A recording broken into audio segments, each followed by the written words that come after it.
Erwan Berguin pour les notaires Pays Bigoudin Littoral Sud. Je suis aujourd'hui rue Charles Bastard à Pont-Lamé en limite de Plonéour. Vous voyez le lavoir qui est juste à côté. Au bout en fait on arrive à la zone commerciale avec le Lidl, Monsieur Bricolage. La maison est légèrement en retrait de la rue, vous verrez que c'est beaucoup plus calme à l'intérieur. C'est la maison d'un ancien artisan. On a un vaste double garage, un grand sous-sol avec un espace buanderie et un escalier pour accéder sur le côté. On a une double porte pour accéder à la maison. On a un premier sas avec une porte alu et ensuite une porte en bois qui donne sur l'entrée. On retrouve le carrelage et la présentation typique d'une maison des années 50. D'un côté à gauche une chambre. Alors ce qui est bien, c'est qu'on a des grandes pièces, vous voyez, deux fenêtres, c'est assez lumineux. Alors là on est en hiver, il est 5 heures, etc. Malgré tout, là tel que vous regardez, on est à l'angle sud. Quand je suis comme ça, on est sud-ouest, ce qui fait que la maison est assez lumineuse sur cette pièce-là le soir. Le jardin est assez lumineux effectivement l'après-midi et le soir. Je continue dans le couloir, on a une pièce débarras. Alors actuellement, il n'y a pas de communication avec le sous-sol. Ça pourrait être bien de faire par exemple un escalier dans cette pièce. À la suite, la salle de bain. Voilà, salle de bain, baignoire douche. Et un WC. Avec donc une ouverture sur la salle de bain. Dans la continuité de l'autre côté, on a la cuisine. On a un petit côté vintage, années 50. Vous voyez qu'à l'intérieur, on est beaucoup moins gêné par le bruit. Dans la continuité, toujours le salon. Grand salon, deux fenêtres aussi.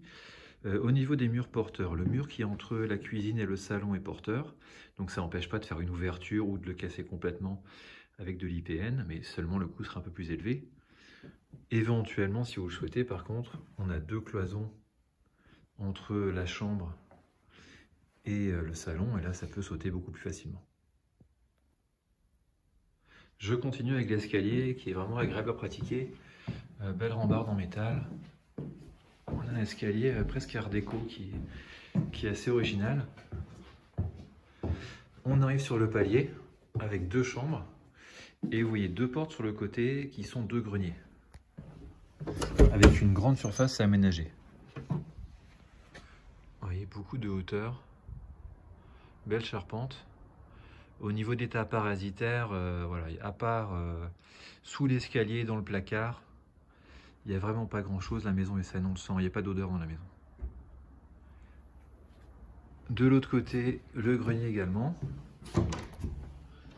Donc une des deux pièces, il faudrait éventuellement la transformer en salle de bain, salle d'eau avec WC.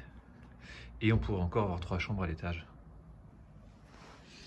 Pour vous montrer les chambres, dans chaque chambre, on a un grand placard. Et vous voyez qu'on a un petit placard qui est un peu plus bas. Et c'est un peu Alice au Pays des Merveilles.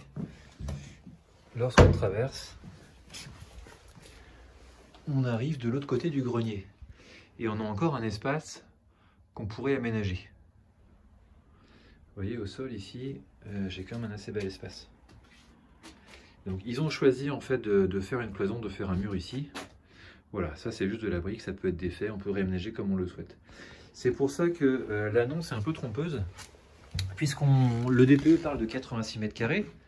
Ça correspond à la surface habitable, mais effectivement, si on casse les cloisons, qu'on aménage les greniers de chaque côté, on peut avoir une surface plutôt de 120-130 mètres carrés. Donc là c'est la deuxième chambre. Alors quand vous regardez les angles, etc., la maison semble vraiment saine parce qu'on n'a pas de traces de moisissure, etc. On ne sent pas l'humidité. Et de la même manière, pareil, hop, on a un grenier aussi, un espace qu'on pourrait aménager de manière différente. Je termine avec le sous-sol de la maison qui en fait est au niveau de la rue, avec l'espace buanderie. La chaudière gaz sur le côté. Bon, on voit qu'effectivement elle est HS, hein. Elle est mangée par la corrosion, elle est hors service. Il faudrait sans doute repartir sur une pompe à chaleur. On a un espace réserve ici. Là, en fait, on est au niveau de l'escalier qu'on a emprunté tout à l'heure. et on a une porte qui mène vers le jardin. De l'autre côté du garage, donc on a la deuxième grande porte et on a également des ouvertures au fond de la pièce, ce qui fait que vous voyez qu'on voit le soleil qui passe à travers les carreaux. Si on voulait mettre un espace vitré de chaque côté, on aurait vraiment une pièce de vie très lumineuse, ça pourrait être super sympa. À voir où est-ce qu'on met l'escalier, est-ce que c'est de ce côté-là ou est-ce que c'est plus côté chaufferie. Je termine avec l'arrière de la maison et le jardin exposé donc sud-ouest. On a d'un côté un hangar assez vétuste. À voir selon le projet, est-ce qu'on le détruit, est-ce qu'on le garde en stockage pour l'instant. À noter que donc on a une couverture métal, sauf sur le côté droit où vous avez un peu de fibrociment.